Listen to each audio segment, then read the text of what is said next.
Life time science நேர்களுக்கு வணக்கங்க. இப்போது சிம்ம லக்னமாக வந்து நான் ஏற்கனவே ஒரு வீடியோ கூட சொல்லியிருக்கேன். சிம்ம லக்னமாக வந்தால் 4-9 குடையவராக செவ்வாய் வந்து விடுவார். யோகாதிபதியாக செவ்வாய் வந்து விடுவார். அப்படி வரும் பொழுது அவர் பொதுவாகவே வந்து செவ்வாய் வந்து யோகாதிபதியாக வந்து மறைந்து யோகத்தை கொடுப்பார். இந்த லக்னத்திற்கு 6ஆம் இடமான மகரத்தில் செவ்வாய் உச்சம் பெறுவது நல்ல யோகா அமைப்பு. 4-9 குடையவராகி நல்ல ஆதிபத்தியத்தை பெற்று அவர் எந்த வகையிலும் கெடாமல், ரொம்ப முக்கியமான பாயிண்ட், எந்த வகையிலும் கெடாமல் 6ஆம் வீட்டில் போய் பாவக்கிரகமாக வந்து 6ஆம் வீட்டில் உச்சமடைவது சரியான யோகங்க. அதுக்கு அடுத்தபடியாக நான் அடிக்கடி சொல்கிற மாதிரி சிம்ம லக்னத்திற்கு சுக்கிரன் எந்த வகையிலும், அதாவது சிம்ம லக்னத்திற்கு சுத்தமாக ஆகாதவர் இருந்தாலும் அவரும் வேணும்ல, அவர் வந்து 3-10 குடையவராகி ஏதாச்சும் ஒரு மறைவு இடத்துல போய் இருந்துட்டு அவரை யாரும் பார்க்காம இருந்துட்டா சரியான யோகங்க. அதே சமயம் 8இல் இருப்பது நல்ல அமைப்பு. 8ஆம் வீடான சுக்கிரன் மீனத்தில் உச்சமடைவது நல்ல அமைப்பு. அப்படி இருக்கு.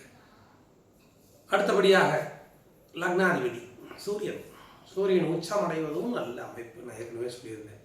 அதே மாதிரி இப்போ ஒருத்தவங்க கமெண்ட்ஸில் கேட்டிருக்காங்க. அவங்க கேட்டுக்கிறது வந்து 9-5-2003 டேட்டில் பிறந்தவங்களுக்கு கிரக அமைப்பு படி பார்த்தீங்கன்னா அவங்களுக்கு சிம்ம லக்னமாக வந்து 4இல் கேது, 6இல் செவ்வாய் உச்சம், 8இல் சுக்கிரன் உச்சம், 9இல் சூரியன் புதன் வக்ரம், அடுத்தபடியாக 10இல் ராகு, 11இல் சனி, 12ஆம் வீடான கடகத்தில் சந்திரன் ஆட்சி, குரு உச்சம்.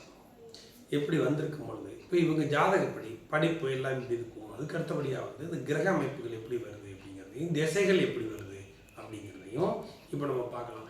பொதுவாக இப்போ பார்த்தீங்கன்னா அவங்க வந்து பூச நட்சத்திர கணக்கில் வரும். பூச நட்சத்திரம்னு வரும்போது சனி திசை, அதுக்கடுத்தது புதன் திசை, கேது திசை. பாருங்கள், யோகா கிரகங்களை பொறுத்த மட்டும் நல்ல இடத்துல இருக்கணும். கெடுதல் பண்ணுற கிரகங்களாக இருந்தாலும் அவங்க நல்ல இடத்துல இருந்துட்டாங்கன்னா பெரிய பாதிப்புகள் இருக்காது அப்படிங்கிறது தான் ரொம்ப முக்கியமான ஒரு விஷயம். இப்போது இவங்க ஜாதகப்படி செவ்வாய் உச்சம், சுக்கிரன் உச்சம். இப்போது அதுக்கு உண்டான கிரக அமைப்புகள் எப்படிங்கிறது இருக்குது, எந்த மாதிரி வந்தால் எப்படி வரும் அப்படிங்கிறதையும், படிப்பும் எப்படி இருக்கும் அப்படிங்கிறதையும் இப்போ நம்ம பார்க்கலாம். இப்போ பாருங்கள், சிம்ம லக்னம் நான் சொன்ன மாதிரி சிம்ம லக்னம் 4இல் கேது, 6இல் செவ்வாய், 8இல் சுக்கிரன், 9இல் சூரியன் புதன் வக்ரம், 10இல் ராகு, 11இல் சனி, 12இல் சந்திரன் குரு. இப்படி வரும்பொழுது பாருங்கள், இவங்களுக்கு வந்து பிறக்கும் பொழுது ஆயில்ய நட்சத்திரம் வந்து புதன் திசையில் பிறந்திருப்பாங்க. புதன் திசை 2003 புதன் திசை. இப்போ இவங்க கிரக அமைப்புப்படி என்ன மாதிரி வரும் அப்படிங்கிறத பார்ப்போம்.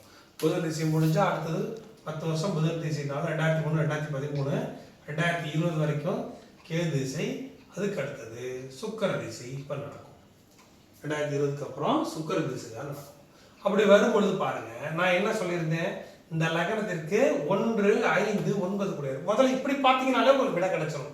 1 குடையவர் சூரியன், 5 குடையவர் குரு, 9 குடையவர் செவ்வாய். இவங்க 3 பேர் நல்லா இருக்காங்களா? இது ஃபர்ஸ்ட் பாயிண்ட். அதுக்கப்புறம் தான் அடுத்தடுத்த ஸ்டெப்புக்கு நம்ம போகணும். லக்னாதிபதி சூரியன் நல்ல உச்சமாக இருக்கார், அம்சமான இடத்துல இருக்கிறார். சூரியன் இங்கே வந்து இருக்கிறது லக்னாதிபதி நல்ல வலுவா, அதாவது அவங்களுக்கு வந்து அவங்க நினைச்சா எந்த காரியத்தையும் செய்து முடிக்கக்கூடிய பலம் அவங்களுக்கு ஆண்டவன் கொடுத்துருக்காரு அப்படிங்கிறது தான் லக்னாதிபதி 9ஆம் இடத்தில். இன்னொன்று பலங்கிறது இல்லை, பாக்கியத்தையும் கொடுத்துருக்காரு. லக்னாதிபதி 9இல் இருப்பது பாக்கியம், நல்ல பாக்கியம். அதனால சூரியன் 9இல் இருந்து புதன் வக்ரம் பெற்ற புதனோட சூரியன் இருந்து அவர் உச்சமடைந்திருக்கிறது அம்சமான யோகம். அடுத்தபடியாக 5ஆம் அதிபதி 5-8 குடையவராக வந்து விடுகிறார். இதில் ஒரு சின்ன சிக்கல் என்னன்னு கேட்டீங்கன்னா, 5-8 குடையவராகி 12இல் இருந்து 8ஆம் வீட்டை பார்க்க கூடாது. இது ஒரு பாயிண்ட் இருக்கு.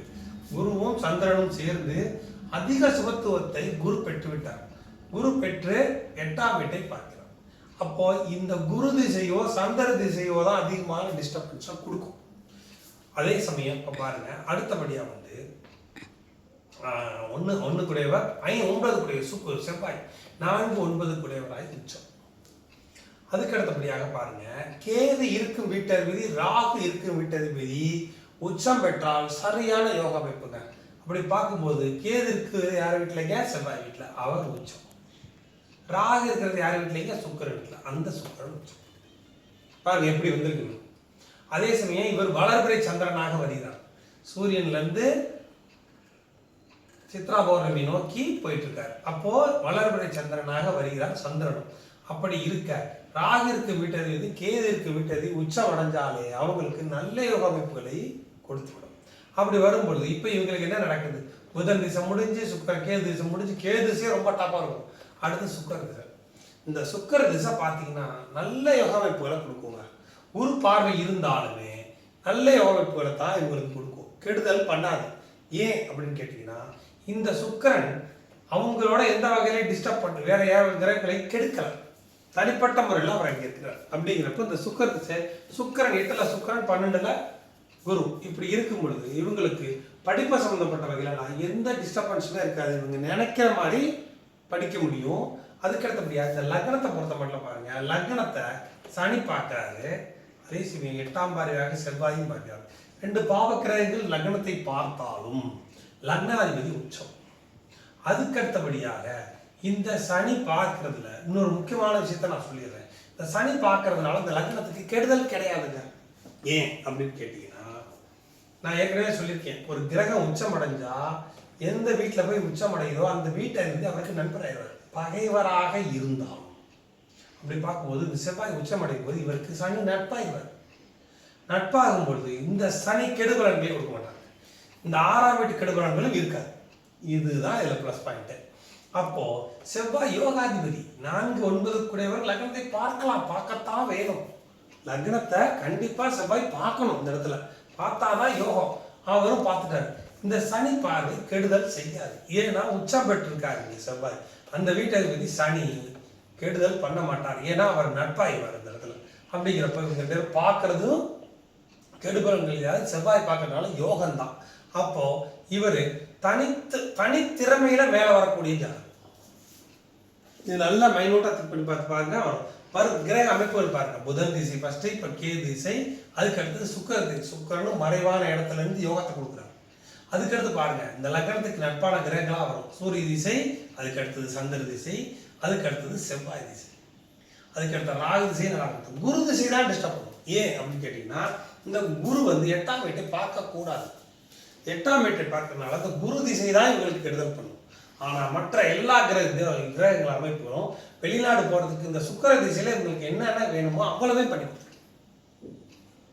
அந்த அமைப்புகள் எல்லாத்தையுமே இந்த சுக்கரன் இப்போ பண்ணி கொடுத்துருவாரு. கடக ராசியாக இருந்தாலும் எப்போவுமே கோச்சாரத்தில் வர்றதை விட பிறப்பு ஜாதகத்தில் இருப்பதாங்க முதல்ல மெயின். கோச்சாரம்லாம் 2வது தான். முதல்ல பிறப்பு ஜாதகத்தில் என்ன இருக்கோ அதான் கணக்கு. அப்படி பார்க்கும்போது இந்த சுக்கர திசை இவங்களுக்கு வேணுங்கிற எல்லா பலன்களையும் அவங்களுக்கு படிப்பில் இருந்து, அவங்களுக்கு வசதி வாய்ப்புகள் இருந்து, வெளிநாடு போய் படிக்கிற வரைக்கும் எல்லாமே படிக்கணும். இந்த மாதிரி கிரக அமைப்புகள் வந்திருந்தா திசைகள் முக்கியம். நல்லா தானங்க கிரகங்கள் இருக்கு, எனக்கு கஷ்டம் அப்படி சொல்ல முடியாது. ஏன்னா அதனால திசைகளும் வரணும். இந்த சுக்கர திசையும் நல்லதான் பண்ணும், சூரிய திசையும் நல்லதான் பண்ணும். அதுக்கடுத்து வர சந்திர திசையும் ஆட்சி பெற்று பண்றார், அவரும் கெடுதல் பண்ண மாட்டார். அதுக்கடுத்தபடியாக செவ்வாய் திசை சொல்ல வேண்டியதே இல்லை. இப்படி அமையணும். இப்போ இவர் கேட்டிருக்கிறது படிப்பு சம்பந்தப்பட்டது, இவங்களோட வாழ்க்கை எப்படி அமைய இருக்குது, 2மே ரொம்ப நல்ல யோக அமைப்புகளை கொடுக்குது. எதனால் அப்படின்னா, நடக்கிற திசையை பொறுத்தா நம்ம முடிவு பண்ணணும். திசைகள் நல்லா இருந்தால் தான் நம்ம எதுவுமே பேச முடியும். சுக்கர திசை முடிகிற வரைக்குமே இவங்களுக்கு நல்ல யோக அமைப்புகள். அதுக்கு அடுத்தபடியா சூரிய திசை நல்லா இருக்கு, அடுத்தடுத்து வர திசைகளும் நல்ல யோக அமைப்புகளுக்கு தான் உங்களுக்கு கொடுக்கும். அப்படிங்கிறது தான். உங்களுக்கு ஏதோ டவுட் இருந்தாலும் கமெண்ட்ஸ்ல சொல்லுங்க.